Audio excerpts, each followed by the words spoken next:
Do you not trust the ATF or FBI? Today on Brief History, we will be looking at Ruby Ridge.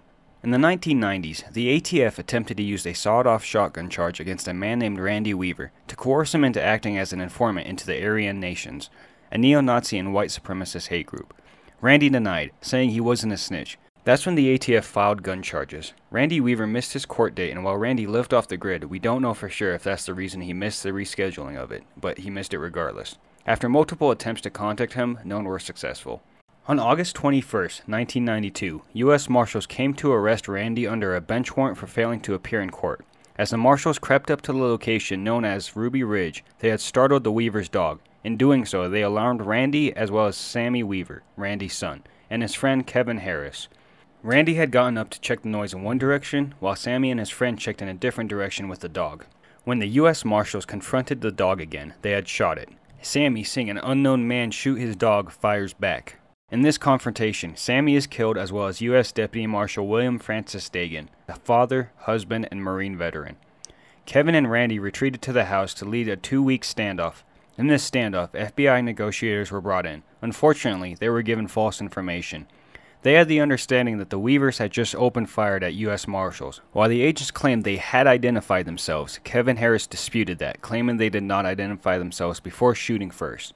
This led to a gunfight and standoff that would last 11 days. The climax of the standoff included Lon Horiachi, an FBI sniper, firing at Randy while he was going to his shed to get the body of his son, Sammy Weaver. Randy, being shot at, ran back to his house. Meanwhile, the sniper kept shooting, with one of the shots going through the door and hitting Randy's wife, Vicki Weaver. She was holding her baby daughter when she was hit. Vicki Weaver was killed and is the only casualty of the standoff itself. Randy was surprised that the FBI would just start shooting, and out of fear for his children's safety, they had surrendered to civilian negotiators. Randy and his 3 daughters surrendered and were arrested August 31st. Kevin Harris surrendered a day earlier. A mother, son, and veteran were lost because of the charge of 2 sawed-off shotguns. In ensuing court cases, Weaver was only found guilty of violating bail terms and failure to appear in court.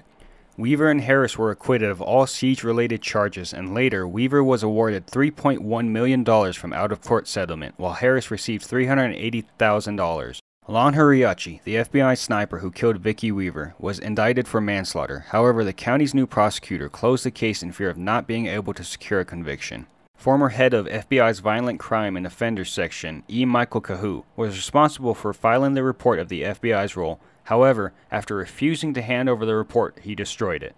He was sentenced to 18 months in prison and a $4,000 fine for destruction of a report criticizing the FBI's role in the shootout of Ruby Ridge. 11 other agents were quote-unquote disciplined as well.